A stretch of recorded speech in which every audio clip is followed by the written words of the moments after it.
Hello everyone, सो ये है laser का पार्ट 2। इससे पहले हम लेजर के ऊपर एक वीडियो बना चुके हैं जिसमें हमने लेजर के जो भी थ्योरेटिकल एस्पेक्ट्स है वो क्लियर कर लिए, जैसे कि मीनिंग, एडवांटेज, नीड एंड इसका difference between journal and ledger. तो आज के वीडियो में हम पढ़ेंगे लेजर का फॉर्मेट, उसके रूल्स एंड एक डिटेल एग्जाम्पल। Let's start. तो सबसे पहले देखते हैं हम format of laser.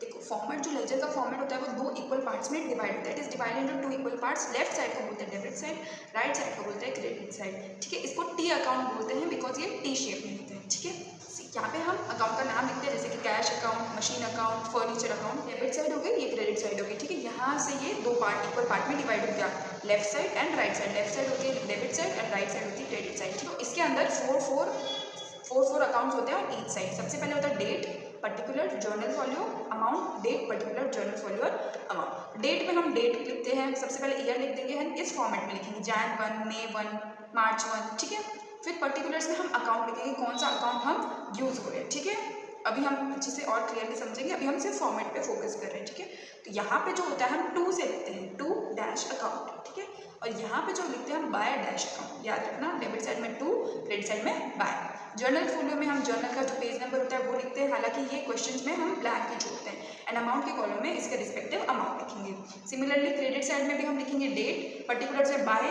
Then account का नाम, जर्नल फोलियो में खाली रखते हैं एंड अमाउंट का टोटल। फिर हम इसकी जो भी होती है वो टोटली कर देते हैं। ठीक है, तो अब हम रूल्स ऑफ पोस्टिंग देखते हैं। तो सबसे पहला रूल है, all transaction of same account should be entered at one place. ये हमें पता ही है, अगर कैश अकाउंट है उसके जितने भी ट्रांजेक्शन है जिसके अंदर कैश का नाम आ रहा है, ठीक है, कैश टू सेल्स हो गया, परचेज टू कैश हो गया, रमेश टू कैश हो गया। ठीक है, इन तीनों ही ट्रांजेक्शन में कैश का नाम आ रहा है, तो ये सारी तीनों एंट्रीज कहाँ रिकॉर्ड होगी, कैश अकाउंट में। ठीक है, for debit side to dash account is use. हमने देख लिया, डेबिट साइड में टू अकाउंट लिखते हैं, क्रेडिट साइड में बाय डैश अकाउंट होते हैं। It is not necessary to write account after personal accounts. अगर जो पर्सनल अकाउंट्स होते हैं, जैसे डेटर क्रेडिटर के अकाउंट्स होते हैं, उनके पीछे अकाउंट लगाना इट इज नॉट नेसेसरी। आप चाहे तो लगा भी सकते हैं। ठीक है, तब हम अकाउंट एक एग्जांपल देखते हैं छोटा सा। Cash account debit to sales account है। ठीक है, cash account debit to sales account. अगर हम समझो लेजर का, कैश का लेजर अकाउंट बना रहे तो हम क्या करेंगे, कैश का लेजर अकाउंट बना रहे तो यहाँ हम लिखेंगे कैश अकाउंट एंड क्या लिखा हुआ है, टू सेल्स, तो यहाँ लिखेंगे हम to sales account. See, credit वाला एस्पेक्ट तो इजी है, टू सेल्स अकाउंट है। ठीक है, तो ये कहाँ आएगा, to sales account debit side में। इसके हम दो ट्रिक से याद कर सकते हैं। ट्रिक नंबर 1 है कि टू सेल्स है और हमें पता है हम लेफ्ट साइड में टू लिखते हैं, तो टू सेल्स कहाँ जाएगा, कैश के, कैश लेजर अकाउंट के डेबिट साइड में।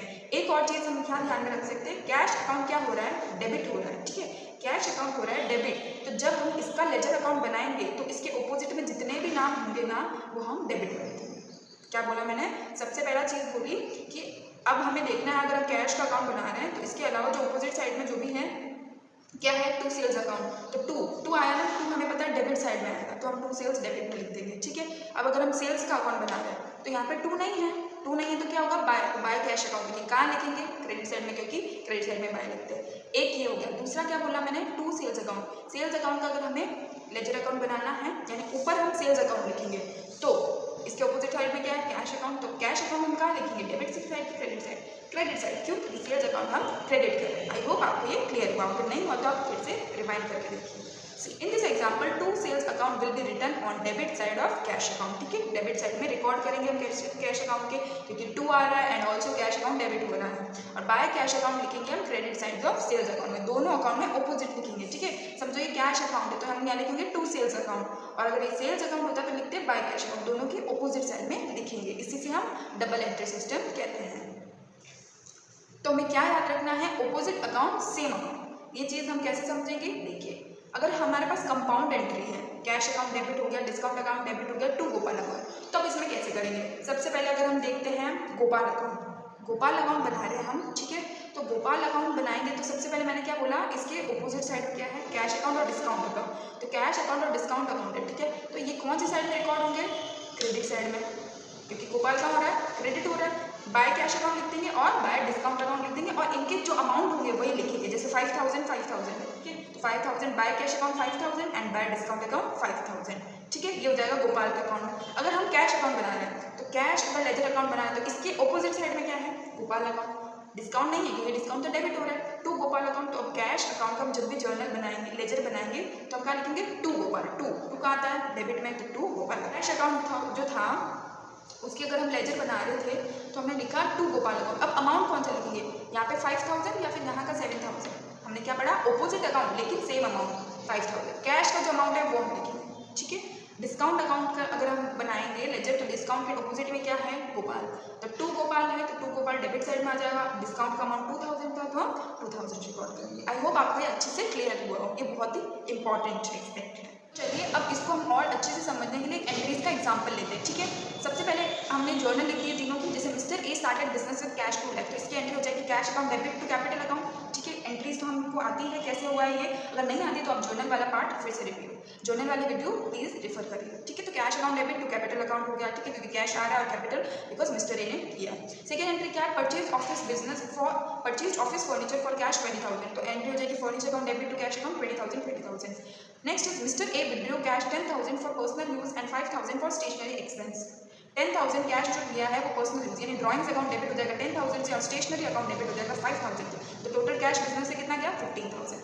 अगर इस 3 एंट्रीज का लेजर बनाने को बोले तो हम कैसे बनाएंगे, सबसे पहले हमें देखना है कि कितने सारे अकाउंट्स हैं इसके अंदर। सबसे पहला है कैश अकाउंट, फिर है कैपिटल अकाउंट, फिर है फर्नीचर अकाउंट। कैश एक बार बन गया तो वापस नहीं, 3 account cash, furniture account, drawings account, stationery account, यानी इसके अंदर टोटल 5 अकाउंट प्रिपेयर होंगे, cash, capital, furniture, drawing, stationery, ठीक है। तो अब हम देखते हैं, सबसे पहले हम बनाते हैं कैश अकाउंट, ठीक है, क्योंकि सबसे पहले वो आ रहा है। तो कैश अकाउंट फर्स्ट एंट्री में कैश अकाउंट के ऑपोजिट क्या है, 2 capital account, 2 capital account. 2 capital account यानी कहाँ आएगा, डेबिट साइड में, तो हम लिख देंगे कैश अकाउंट, पूरा फॉर्मेट प्रिपेयर कर लिया, डेट लिख देंगे April 1, 2 capital account, opposite account same amount 2 lakh हमने लिख दिया। नेक्स्ट एंट्री देखते हैं इसमें कैश का है या नहीं है, 2 कैश अकाउंट यानी कैश के अपोजिट क्या है, फर्नीचर अकाउंट। फर्नीचर अकाउंट पे कुछ भी नहीं लिखा हुआ यानी bye furniture account, bye furniture account opposite account same amount 20,000 यानी bye furniture account 20,000 April 3। Next में क्या है, 2 कैश अकाउंट। 2 कैश अकाउंट क्या है, ऑपोजिट अकाउंट, बाय ड्राइंग्स हो जाएगा, बाय स्टेशनरी, क्योंकि 2 नहीं लिखा हुआ तो बाय होता है, और ये कैश अकाउंट क्रेडिट हो रहा है तो ये भी क्रेडिट साइड में लिखेंगे, तो बाय ड्राइंग्स अकाउंट और बाय स्टेशनरी अकाउंट, तो by drawings account by stationery account. अब यहाँ पे बहुत डाउट क्रिएट होता है कि ऑपोजिट अकाउंट सेम अमाउंट है तो 15,000 लिखना चाहिए ना, बट अकाउंट एंट्री में 15,000 को हम 75 तो लिख नहीं सकते, बिकॉज हमें पता है कि ड्राइंग्स का जो अमाउंट है वो 10,000 है और स्टेशनरी का अमाउंट 5,000 है, तो इस वाली सिचुएशन कंपाउंड एंट्री में हम उनके रेस्पेक्टिव अमाउंट्स ही लिखते हैं, यानी कि बाय ड्राइंग्स में 10,000 और बाय स्टेशनरी में 5,000, टोटल तो कितना हो रहा है 15,000 ही हो रहा है, ऑलराइट। तो अब हम नेक्स्ट देखते हैं कैपिटल अकाउंट, ठीक है। कैपिटल अकाउंट बना देंगे हम, कैपिटल अकाउंट 2 कैपिटल अकाउंट के अपोजिट में कैश अकाउंट है, यानी कहाँ आएगा bye cash account, bye cash account 2 lakh, bye cash account 2 lakh, और कहीं कैपिटल का नाम आया नहीं है। Next furniture account, furniture account के अपोजिट में क्या है, 2 cash account, 2 cash account same amount कितना है 20,000, तो 2 कैश अकाउंट 20,000, डेट भी लिखनी है। नेक्स्ट है ड्राइंग्स अकाउंट। ड्राइंग्स अकाउंट के ऑपोजिट क्या है, स्टेशनरी है कि कैश है, स्टेशनरी कैश है ना, क्योंकि स्टेशनरी तो डेबिट हो रहा है, तो ड्राइंग्स यानी 2 कैश डेबिट में आता है, तो 2 कैश कौन सा amount, opposite account same amount 10,000। अब इसमें 15 नहीं लेना, इसमें 10,000 लेना है, क्योंकि इसमें हमारे पास 2 अकाउंट नहीं है ऑपोजिट साइड में, ठीक है। जब ऑपोजिट में 2 अकाउंट हो ना तो उनका अमाउंट ले लेना, ठीक है। तो ड्राइंग्स अकाउंट डेबिट कितना है 10,000, तो 2 कैश 10,000। स्टेशनरी का अकाउंट बनाएंगे, स्टेशनरी के ऑपोजिट में 2 कैश है, तो 2 कैश कहाँ आता है डेबिट साइड में, तो डेबिट साइड में 2 कैश लिख देंगे, अमाउंट 5,000, ठीक है। तो ये इस तरीके से हम लेजर का प्रिपरेशन करते हैं, ठीक है। आई होप आपको ये अच्छे से क्लियर हुआ। तो अब पढ़ते हैं हम closing and balancing of accounts. Closing and balancing of accounts हमने देखो लास्ट वाले में हमने देखा कि हमने कैसे एंट्रीज रिकॉर्ड की, ठीक है। तो अब हम देखते हैं कि हम बैलेंस कैसे करते हैं। बैलेंस मतलब क्या होता है, जब भी डेबिट साइड और क्रेडिट साइड की टोटलिंग इक्वल नहीं होती तो उसका कुछ क्लोजिंग बैलेंस बचता है। तो मंथ एंड में हमने टोटलिंग की कि डेबिट साइड की टोटलिंग आ रही है 1,000 और क्रेडिट साइड की टोटलिंग आ रही है 800, तो 1,800 क्या डिफरेंस है कितने का 200, यानी क्रेडिट साइड 200 से कम है, तो ये क्या हो गया टोटल नहीं हुआ इक्वल, तो यानी ये क्या हो गया 200 का क्लोजिंग बैलेंस आएगा, किसमें आएगा क्रेडिट साइड में, क्योंकि क्रेडिट साइड का अमाउंट कम है। तो अब इसमें क्या होता है, इसको जो क्लोजिंग बैलेंस को लिखने का तीनों accounts real account, personal account, nominal account में डिफरेंट मेथड होता है, अलग तरीका होता है, ठीक है। तो उसको हम पढ़ते हैं। उससे पहले हम आपको एक चीज़ बताना चाहूँगी, ईयर एंड पे फाइनल अकाउंट्स बनाते हैं। क्या क्या बनाते हैं, trading account, P&L account and balance sheet, ठीक है। ट्रेडिंग अकाउंट और P&L अकाउंट एक अकाउंट जैसे होते हैं, लेजर अकाउंट जैसे, एंड बैलेंस शीट एक स्टेटमेंट होती है जिसके अंदर हम एसेट्स और लाइबिलिटीज को रिकॉर्ड करते हैं, किसे एसेट्स और लाइबिलिटीज को रिकॉर्ड करते हैं। तो जो हमारे पास 3 अकाउंट्स है, real account, personal account, nominal account, ये तीनों जो होते हैं, कुछ अकाउंट जो होते हैं वो बैलेंस शीट में जाते हैं और कुछ जाते हैं ट्रेडिंग P&L में। तो जो रियल अकाउंट होते हैं वो क्या होते हैं, एसेट और लाइबिलिटीज ही आते हैं उसमें, ठीक है। एसेट लाइबिलिटीज जो होते हैं वो कौन से में आते हैं, बैलेंस शीट में। तो जो बैलेंस शीट में आते हैं उनके क्लोजिंग बैलेंस के लिए लिखते हैं हम टर्म बैलेंस CD। जो बैलेंस शीट में अपीयर करते हैं उनके क्लोजिंग बैलेंस के लिए हम लिखते हैं बैलेंस CD। और कौन कौन से अकाउंट्स आते हैं in the balance sheet, real account और पर्सनल अकाउंट। रियल अकाउंट और पर्सनल अकाउंट, क्योंकि रियल अकाउंट में तो मैंने पहले बोला एसेट्स आती है, और पर्सनल अकाउंट में कौन आते हैं, डेटर क्रेडिटर, और वो हमारे एसेट लायबिलिटी होते हैं। तो रियल अकाउंट और पर्सनल अकाउंट किसमें आएंगे, बैलेंस शीट में, और बैलेंस शीट में आएंगे इसलिए उनके क्लोजिंग बैलेंस के लिए हम टर्म क्या यूज करेंगे, balance sheet. Alright, nominal account की बात करें तो वो आपके इतना डिटेल में अभी नहीं है, फर्दर चैप्टर में स्टिल मैं आपको भी बता रही हूँ। नॉमिनल अकाउंट आते हैं हमारे ट्रेडिंग पीरियड में, क्योंकि जो नॉमिनल अकाउंट होते हैं उसमें क्या आते हैं, इनकम और एक्सपेंस। ठीक है, तो इनकम एक्सपेंस जो होती है वो ट्रेडिंग अकाउंट और पीएनएल अकाउंट में आती है। अब कौन से किस में आएगा, तो ट्रेडिंग अकाउंट में हमें ध्यान रखना है जो परचेज होता है, जो सेल्स होता है, और जो फैक्ट्री के खर्चे होते हैं। फैक्ट्री के खर्चे मतलब जैसे कि फैक्ट्री का रेंट हो गया, फैक्ट्री के लेबर की वेजेस हो गई, यानी जो डायरेक्ट मैन्युफैक्चरिंग में जो भी एक्सपेंस जा रहा है ना डायरेक्टली, ठीक है, फैक्ट्री के हम जो खर्चे हैं वो किस में जाएंगे, trading expense, trading account, sales, purchase और फैक्ट्री के खर्चे। तो उसके लिए क्या टर्म यूज करेंगे, ट्रेडिंग अकाउंट। ठीक है, ट्रेडिंग अकाउंट। और पीएनएल अकाउंट के लिए हम क्या यूज करेंगे, अब पीएनएल अकाउंट के लिए हम यूज करेंगे पीएनएल अकाउंट। अगर बाय पीएनएल आ गया, टू पीएनएल आ गया, वो बाद में लिखेंगे। ठीक है, तो पीएनएल अकाउंट जो है उसमें क्या क्या कौन कौन से आइटम्स रिकॉर्ड होते हैं, हमारे जो अदर इनकम होती है सेल्स के अलावा जितनी भी इनकम होती है वो रिकॉर्ड करते हैं, एंड जो इनडायरेक्ट एक्सपेंस होते हैं या ऑफिस एक्सपेंस होते हैं। हमने क्या कहा, खर्चों को दो पार्ट में डिवाइड कर दिया, फैक्ट्री के खर्चे और ऑफिस के खर्चे, फैक्ट्री के अलावा के खर्चे। ठीक है, फैक्ट्री के अलावा के जितने भी खर्चे हैं, जितने भी लॉस है, ठीक है, वो हम क्या रिकॉर्ड करेंगे, पीएनएल अकाउंट में। ठीक है, अभी के लिए आप इतना ही समझिए। ठीक है, तो अब हम अच्छे से रीड करते हैं, आपको मैंने ओवरव्यू दे दिया है। तो क्लोजिंग बैलेंस कब आता है, जब डेबिट साइड और क्रेडिट साइड इक्वल नहीं होती है। रियल अकाउंट में एसेट्स आते हैं, तो एसेट्स के लिए जनरली डेबिट साइड की टोटलिंग क्रेडिट साइड की टोटलिंग से ज़्यादा होती है जनरली। क्यों, क्योंकि इनका डेबिट बैलेंस होता है, हमने ये देखा है। लाइबिलिटीज़ का क्रेडिट बैलेंस होता है क्योंकि इनकी क्रेडिट साइड की टोटलिंग हमेशा डेबिट साइड से कम ज़्यादा होती है।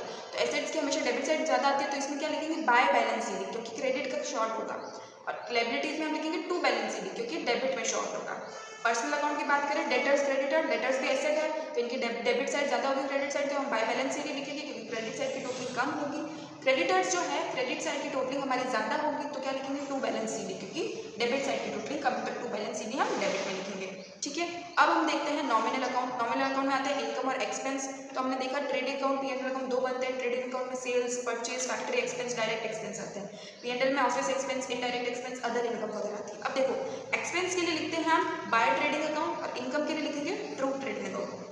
और इसमें भी एक्सपेंस के लिए बाय पीएनएल अकाउंट, इनकम के लिए टू पीएनएल अकाउंट। ठीक है, इतना भी आपको ध्यान में रखना। आई होप आपको एकदम अच्छे से क्लियर हुआ। और रियल अकाउंट में बाय बैलेंस शीट कब आएगा, एसेट्स के लिए, लायबिलिटीज के लिए टू बैलेंस शीट आएगा। पर्सनल अकाउंट में डेटर्स के लिए बाय बैलेंस शीट, क्रेडिटर्स के लिए टू बैलेंस शीट। रूल आपको पता है क्यों है, क्योंकि डेबिट की साइड टोटलिंग ज़्यादा होती है डेटर्स में, और क्रेडिट में क्रेडिट की ज़्यादा होती है, तो टू बैलेंस शीट ही लिखते हैं। ठीक है, नॉमिनल अकाउंट में अगर ट्रेडिंग का एक्सपेंस है तो बाय ट्रेडिंग अकाउंट, और ट्रेडिंग की इनकम है तो टू ट्रेडिंग अकाउंट। पीएनएल में अगर पीएनएल का एक्सपेंस है तो बाय पीएनएल, और पीएनएल की इनकम है तो टू पीएनएल अकाउंट। ऑलराइट, तो अब देखिए ये जो हमने अभी पढ़ा, इससे पहले हमने जो एग्जाम्पल किए हैं उसमें ये देखते हैं एप्लीकेबल। सबसे पहले हमने देखा कैश अकाउंट। ठीक है, सबसे पहले हमने देखा इसकी और इसकी टोटलिंग इक्वल नहीं है। यहाँ पे 2 लाख आ रहा है और यहाँ पे आ रहा है 35,000, तो टोटलिंग इक्वल नहीं है, तो यहाँ पे बैलेंस करना पड़ेगा। ठीक है, तो कैश अकाउंट क्या है, रियल अकाउंट। रियल अकाउंट में एसेट की हमेशा क्या है, बाय बैलेंस शीट आएगा। ठीक है, तो इधर की 2 लाख है, इधर की 35,000, तो by balance sheet 1,65,000 month and में लिखना है। ठीक है, कैपिटल अकाउंट क्या है, लायबिलिटीज है, यानी इसमें क्या होता है, क्रेडिट बैलेंस ज़्यादा आता है। क्रेडिट बैलेंस ज़्यादा आता है तो हम क्या लिखेंगे, to balance sheet 2 lakh. Furniture asset है तो इसमें भी डेबिट साइड की टोटलिंग ज़्यादा आएगी, तो क्रेडिट में लिखा हमने बाय बैलेंस शीट 20,000।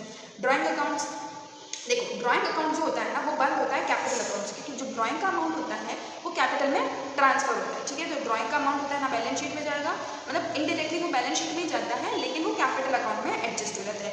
इसके लिए हम लिखते हैं बाय कैपिटल अकाउंट 10,000। ठीक है, अब स्टेशनरी, स्टेशनरी कौन सा खर्चा है, क्या वो ऑफिस का खर्चा है कि फैक्ट्री का खर्चा, ऑफिस का खर्चा है। ठीक है, तो ऑफिस का खर्चा यानी पीएनएल, और पीएनएल के खर्चे के लिए हम क्या लिखते हैं, बाय पीएनएल अकाउंट। तो टू कैश और बाय पीएनएल अप्रैल 30 से आप इसकी एंट्री कर देंगे। ठीक है, तो आज का वीडियो बहुत ही ज़्यादा इंपॉर्टेंट था। आज की वीडियो में हमने देखा लेजर का फॉर्मेट, उसके रूल्स ऑफ पोस्टिंग देखा। ठीक है, कंपाउंड एंट्री और सिंपल एंट्री दोनों के बारे में हमने अच्छे से देखा। फिर हमने इसके ऊपर डिटेल एक एग्जाम्पल देखा, एंड हमने देखा कि जो अकाउंट्स होते हैं उनको हम क्लोज कैसे करते हैं और बैलेंस कैसे करते हैं। नेक्स्ट वीडियो में हम देखेंगे एक और बड़ा क्वेश्चन लेजर के ऊपर, एंड फिर हम देखेंगे कि जो अदर बुक्स होती है उसकी पोस्टिंग कैसे होती है। आई होप आपको वीडियो अच्छा लगा हो। Thank you for watching.